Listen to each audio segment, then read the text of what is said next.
Waarvoor doe je rondjes hier? Voor het goede doel van schaatsen voor water. Dan komt er water in Ermeland. Ja. Skiën drinkwater.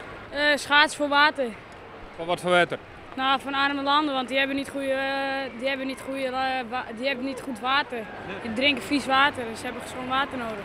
Dat kinderen last hebben van diarree. En dat ze geen goede wc's en niet goed water hebben. Ja. Geen goede wc's, nou dat maakt al, hè? Ja. Hij staat op Squalation met een dvd of zo? Ja.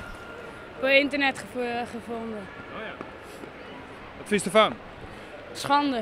Basisschool ben je nou rondjes, gesponsorde rondjes aan het schaatsen voor wettenvoorzieningen in Oeganda. En hoe smiet dat geld op? Nou, de band die ben gesponsord door familie, vrienden, bekenden, buren.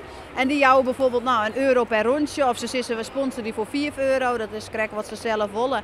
En als ze per rondje gaan, dan gaan ze samen het aantal rondjes tellen. En dat maakt dan de buren of de familie maakt dan dat geldje aan. Hoeveel rondjes heeft al rijden? 10, nee 11. 11. En wat krijg je daarvoor?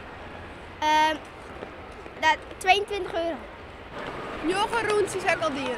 Nog een rondjes, en wat smiet dat op? Nou, ik heb voor hier vast bedrag dienen, dus dan krijg ik gewoon wat geld. Okay. Ik heb net precies al geteld, maar Leuk om te doen?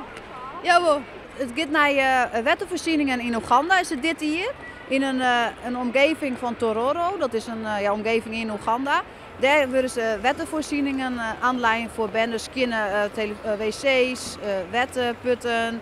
En ze worden ook opgeleid voor skiën en hygiëne.